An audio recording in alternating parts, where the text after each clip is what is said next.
नमस्कार मित्रों, आज के इस वीडियो में आप जानेंगे भाग्य कितना देगा आपका साथ या रूठ गया है आपका भाग्य। भाग्य का साथ मिलेगा या नहीं यूं तो जानना बड़ा कठिन है, पर आज मैं इस वीडियो के माध्यम से बहुत ही आसान तरीके से भाग्य के सारे राज उजागर करूंगा। इस वीडियो में मैं 5 ऐसे ग्रहों की चर्चा करूंगा जो आपके जीवन में अपार धन संपदा देता है। साथ ही जीवन में बाधा विघ्न देने वाले ग्रहों के बारे में बताऊंगा और अंत में बताऊंगा कि जीवन में अपार धन संपदा और सफलता पाने के लिए कौन से उपाय 100% कारगर हैं। तो आइए बिना किसी विलंब के वीडियो को प्रारंभ करते हैं। मित्रों, क्या आपने कभी सोचा है जीवन में कभी कभी सब कुछ आसानी से प्राप्त हो जाता है, जबकि कभी जीवन में छोटे छोटे चीजों को लेकर संघर्ष बना रहता है। कुछ लोग जीवन में आसानी से सभी कुछ प्राप्त कर लेते हैं, धन संपदा हो या घर मकान, रोजी रोजगार की बात हो या शादी विवाह, ये लोग हर मामले में अच्छा प्राप्त कर लेते हैं, जबकि आप लाख प्रयास करके भी इन चीजों को नहीं प्राप्त कर रहे हैं या जीवन में संघर्ष बना है। क्या ये मात्र संयोग है या फिर हमारी कुंडली में छिपे ग्रहों की चाल? जन्म कुंडली में स्थित ग्रहों के माध्यम से यह भली भांति जाना जा सकता है कि आपके जीवन में भाग्य का सहयोग है या नहीं। जन्म पत्रिका में 5 ऐसे ग्रह होते हैं जो आपके जीवन के सफलता और उन्नति पर विशेष प्रभाव डालते हैं। ये ग्रह ही आपके जीवन में सब कुछ दिला सकते हैं या इन चीजों की कमी कर सकते हैं। जीवन में धन संबंधी सफलता दिलाने वाले ग्रहों की चर्चा की जाए तो 5 ग्रहों को जन्म पत्रिका में महत्वपूर्ण मानना चाहिए, या कहें कि ज्योतिष शास्त्र में ये 5 ग्रह जीवन के सफलता, तरक्की, उन्नति को प्रभावित करते हैं। जैसा कि आप इस चार्ट में देख रहे हैं कि इन 5 ग्रहों में सबसे पहला ग्रह है गुरु। गुरु सुख समृद्धि देने वाले ग्रह माने जाते हैं। यह जीवन के सफलता को प्रभावित करते हैं। किसी व्यक्ति के जन्म पत्रिका में गुरु शुभ स्थिति में विराजमान हो। गुरु का शुभ होना क्या है? गुरु 2 राशियों के स्वामी होते हैं, धनु और मीन। जैसा कि इस चार्ट में आप देख रहे हैं 9 नंबर और 12 नंबर। जन्म पत्रिका में जहां कहीं भी 9 नंबर और 12 नंबर लिखा है, वहां यदि गुरु विराजमान हो जाए तो निश्चित मानिए कि स्वग्रही के होकर गुरु आपके लिए शुभ फल देने की स्थिति में आ गए हैं।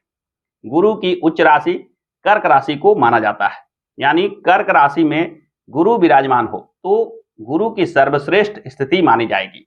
यानी गुरु धनु राशि में हो, मीन राशि में हो या कर्क राशि में हो, तो पहली स्थिति बनती है कि गुरु आपके लिए शुभ फल देने की स्थिति में आ गए हैं। दूसरी स्थिति है कि गुरु जो एक शुभ ग्रह हैं, जीवन में सुख समृद्धि और सफलता दिला सकते हैं, वह जन्म पत्रिका के शुभ भाव में विराजमान, खासकर केंद्र भाव में, पहला, चौथा, 7वां, 10वां भाव में, या केंद्र त्रिकोण भाव में, पहला, 5वां, 9वां। इन भाव में विराजित होकर गुरु निश्चित रूप से लाभ देते हैं। यानी गुरु की स्थिति अगर आपकी पत्रिका में शुभ हो रही है तो निश्चित मानिए कि भाग्य का साथ आपके साथ बना हुआ है। दूसरे ग्रह की अगर चर्चा की जाए तो वह ग्रह बनते हैं शुक्र।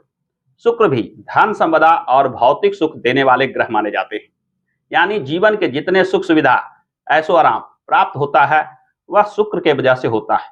शुक्र का शुभ होना भी जन्म पत्रिका में एक वरदान की तरह माना जाता है। यानी शुक्र यदि आपके पत्रिका में शुभ हो रहे हैं तो निश्चित मानिए कि भाग्य का साथ आपके साथ बना हुआ है। शुक्र कब शुभ होते हैं? शुक्र की भी 2 राशियां होती है, जैसा कि आप इस चार्ट में देख रहे हैं 2 नंबर और 7 नंबर, यानी वृष राशि और तुला राशि। इन राशियों में विराजित होकर शुक्र स्वग्रही के माने जाते हैं। यानी जन्म पत्रिका में कहीं भी 2 का अंक और 7 का अंक लिखा हो, वहां शुक्र विराजित हो तो यह शुक्र शुभ माना जाएगा। शुक्र मीन राशि यानी 12 नंबर में उच्च के माने जाते हैं। यानी 2 नंबर, 7 नंबर और 12 नंबर जन्म पत्रिका में जहां कहीं लिखे हो, यदि वहां शुक्र विराजित हो तो यह शुक्र स्वग्रही या उच्च राशि के होकर जीवन में विशेष धन संपदा देने की स्थिति में आ जाते हैं। यानी यदि आपकी पत्रिका में शुक्र प्रभावी और शुभ प्रभाव देने की स्थिति में आ रहे हैं तो निश्चित मानिए कि यह आपके जीवन के लिए वरदान है। शुक्र का भी शुभ भाव में विराजित होना शुभता देता है, यानी केंद्र के भाव में और केंद्र त्रिकोण भाव में विराजित होना। ये चारों भाव, पहला, चौथा, 7वां, 10वां और 5वां भाव और 9वां भाव, इन भाव में विराजित शुक्र भी अत्यंत शुभ फल देने की स्थिति में आ जाते हैं। यानी गुरु के साथ साथ शुक्र का भी फलाफल अत्यंत शुभ माना जाता है। पत्रिका में यदि शुक्र शुभ और बली हो रहे हैं तो निश्चित मानिए कि जीवन में सफलता प्राप्त होना लगभग निश्चित है। शुक्र ग्रह के बाद यदि हम चर्चा करें तीसरे प्रमुख ग्रह के, तो वह होते हैं चंद्रमा। चंद्रमा मन और भावना के कारक ग्रह माने जाते हैं। यानी मन में जो विचार चलते हैं, मन में जो स्थिति बनती है, स्थिति परिस्थिति का क्या प्रभाव आपके मन और भावना पर पड़ता है, सारे चीजों को चंद्रमा नियंत्रित करते हैं। तो मन से जुड़ा उत्साह, उमंग, खुशी जैसे चीजों का सीधा सीधा संबंध चंद्रमा से है। जन्म पत्रिका में चंद्रमा कर्क राशि के स्वामी माने जाते हैं या वृष राशि में उच्च राशि के माने जाते हैं। जब कभी आपके जन्म पत्रिका में चंद्रमा स्वगृही या उच्च राशि के विराजित हो जाएं तो यह चंद्रमा की सर्वश्रेष्ठ स्थिति मानी जाती है। साथ ही साथ चंद्रमा को केंद्र भाव या केंद्र त्रिकोण भाव में विराजित होना भी शुभ माना जाता है। चंद्रमा यदि किसी अशुभ ग्रह के साथ स्थित ना हो, यानी योग ना बना रहे हो, तो भी चंद्रमा आपके जीवन में निश्चित रूप से शुभता देते हैं। चंद्रमा सभी के लिए शुभ फल देने वाले ग्रह माने जाते हैं। चंद्रमा जब जन्म पत्रिका में बली स्थिति में आ जाते हैं तो जीवन में अपार सफलता मिलना निश्चित होता है, यानी भाग्य का सहयोग आपको विशेष रूप से प्राप्त होता है। शास्त्रों में चंद्रमा को प्रारब्ध का देवता भी माना जाता है। अतः प्रारब्ध यानी भाग्य को नियंत्रित करने में चंद्रमा विशेष भूमिका निभाते हैं। चंद्रमा के बाद यदि चर्चा की जाए तो चौथे नंबर पे जो ग्रह आते हैं वह है सूर्य। सूर्य ना केवल स्वास्थ्य को नियंत्रित करते हैं बल्कि आपके आत्मविश्वास को भी नियंत्रित करते हैं।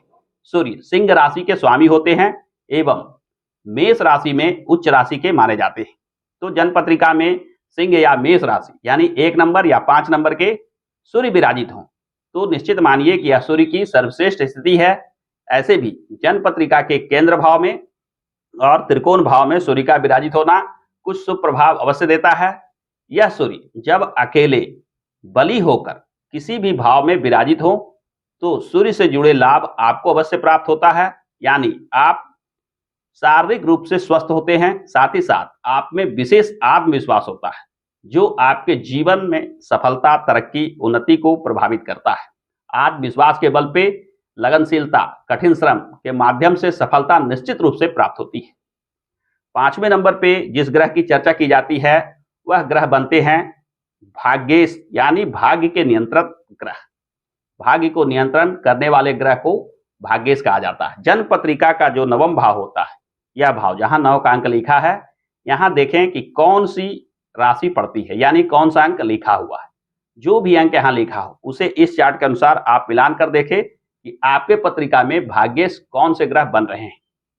भाग्येश का स्वराशि का होना एवं भाग्येश का उच्च राशि का होना एवं भाग्येश का शुभ भावों में विराजित होना, ये 3 स्थितियां ऐसी बनती है जो भाग्य में निश्चित रूप से लाभ देता है, यानी भाग्य का सहयोग सदा सर्वदा के लिए आपके ऊपर बना रहता है। भाग्येश का बली होना जीवन में एक वरदान की तरह होता है। आपके किए गए प्रयास कभी असफल नहीं होते हैं। जीवन में जो भी इच्छा होती है, मनोकामना होती है, वो सारे निश्चित रूप से पूरे होते हैं। जीवन में धन संपदा की बात हो, भूमि मकान की बात हो, घर इत्यादि चीजों की बात हो, या शादी विवाह से जुड़े कुछ लाभ लेना चाहते हैं, यानी किसी भी चीज को लेकर आप दिमाग में इच्छा रखते हैं, मनोकामना रखते हैं, वह भाग्येश का बली होना निश्चित रूप से सिद्ध कर देगा। यानी भाग्येश बली हो तो भाग्य का पूरा सहयोग आपके जीवन में प्राप्त होता है। यानी जन्म पत्रिका के अंतर्गत गुरु, शुक्र, चंद्र, सूर्य और भाग्येश, ये 5 ग्रहों को भली भांति देखें और जानें। यदि ये 5 ग्रह शुभ स्थिति में हैं, बली अवस्था में हैं, शुभ प्रभाव देने की स्थिति में है, तो निश्चित मानिए कि जीवन में सफल होने से कोई नहीं रोक सकता। यदि ये ग्रह निर्बल हो रहे हैं, ये ग्रह कब निर्बल होते हैं? गुरु जब नीच राशि में विराजमान हो या किसी अशुभ ग्रह के साथ विराजमान हो, शुक्र में नीच राशि में हो या किसी अशुभ ग्रह के साथ विराजमान हो, चंद्रमा भी अपने नीच राशि में हो या किसी अशुभ ग्रह के साथ ग्रहण योग इत्यादि बना रहे हो, सूर्य के साथ भी यही स्थिति है, और भाग्येश भी यदि 6ठे, 8वें, 12वें भाव में विराजित हो जाए या किसी अशुभ ग्रह के साथ योग बना ले तो यह निर्बल हो जाते हैं। जन्म पत्रिका में गुरु, शुक्र, चंद्रमा, सूर्य और भाग्येश का निर्बल होना अनेक स्थितियों पर निर्भर करता है। कुछ नीच राशि में जाकर निर्बल होते हैं, तो कभी कभी किसी अशुभ ग्रह के साथ योग बनाकर या अशुभ ग्रह के दृष्टि के द्वारा इनके बलाबल में कमी आ जाती है। कभी कभी अंश के आधार पर भी ये ग्रह निर्बल हो जाते हैं। इन सारी चीजों को भली भांति आकलन करके आप यह जान पाते हैं कि ये ग्रह आपको जीवन में लाभ दे रहे हैं या नहीं। कभी कभी लाभ देने की स्थिति में होने के बावजूद भी जब निर्बल हो जाते हैं, यानी अंश का बल कम होता है, तो भी समुचित लाभ प्राप्त नहीं हो पाता है। तो इन सारी स्थितियों को आकलन करने के पश्चात आप जान पाते हैं कि जीवन में भाग्य का कितना सहयोग प्राप्त होगा।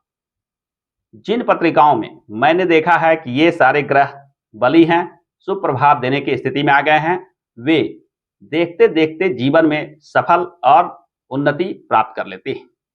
परंतु जिनके पत्रिका में ये ग्रह बाधित हैं, निर्बल हैं या अशुभ ग्रहों के द्वारा दृष्ट हैं, उनके जीवन में संघर्ष बना रहता है। यानी इन ग्रहों का योगदान आपके सफलता और असफलता पे विशेष रूप से होता है।